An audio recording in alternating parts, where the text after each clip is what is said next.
All right, so our next comic hails from Columbus, Ohio, has teenage children and the therapy bills to prove it. And so give it up for Laura Perlman.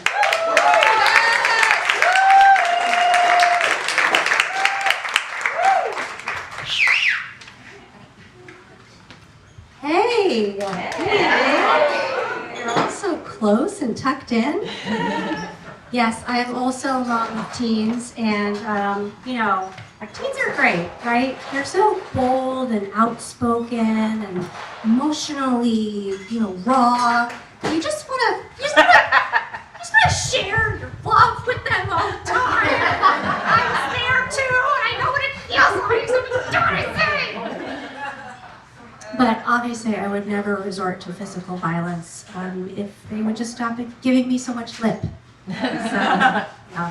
But I don't know where they got their confidence from, because I'm actually pretty timid. Like, if I'm stuck in traffic at a green light behind a car, I won't honk my horn. That is way too aggressive.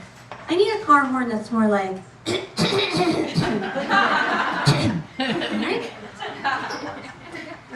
I'm an introvert, so that can be limiting. Like, I can't have a threesome. I have trouble making conversation with more than one person at a time, so a threesome must be like being trapped in an elevator with a mariachi band. Loud and close and embarrassing, and those guys never finish, right?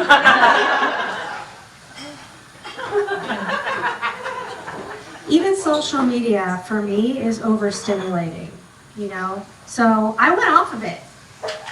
Yeah. And you know what? Studies show that 9 out of 10 people who go off social media have to tell you all about it. And then they end up posting about it, so it's kind of weird.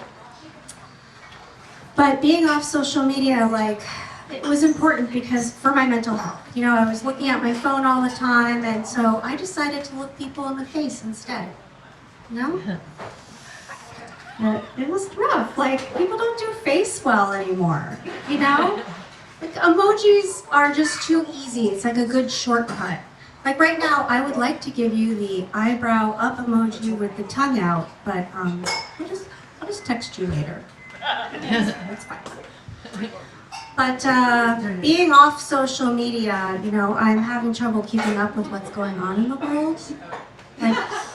Like these executive orders. I had to Google before I left the house just to make sure women are still allowed to do stand-up comedy.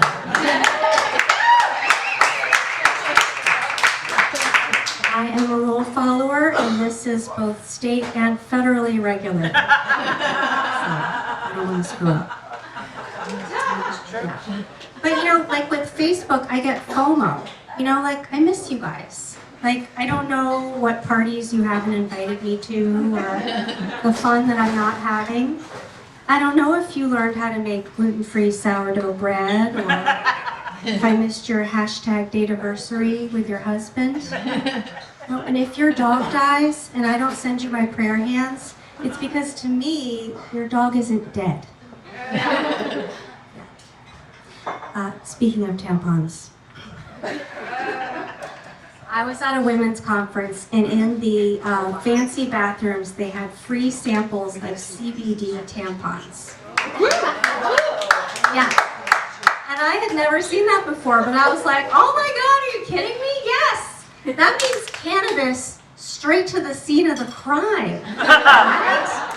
Oh my God. Because you know what? I haven't done drugs in years, but who else is on their 400th period? Yeah, 400 of them. It's brutal. I'm surprised we're not all hand-rolling pot tampons in our kitchens.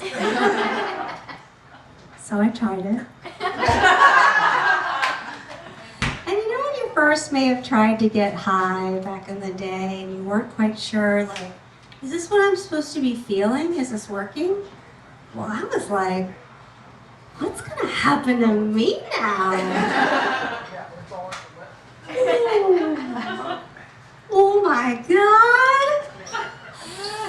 Ooh. Am I a drug mule right now?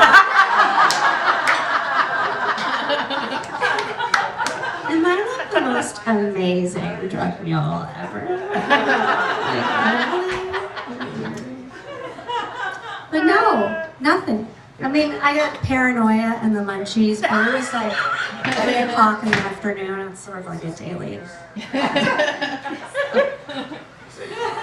Yeah, so of course I was like, well, what did I do wrong? You know, did she not inhale?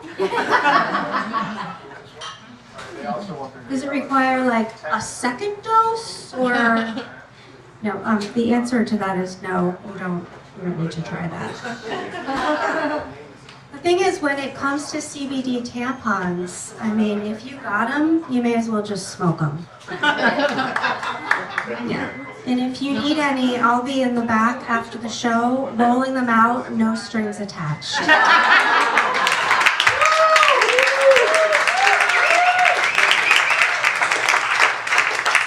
Thank you guys so much.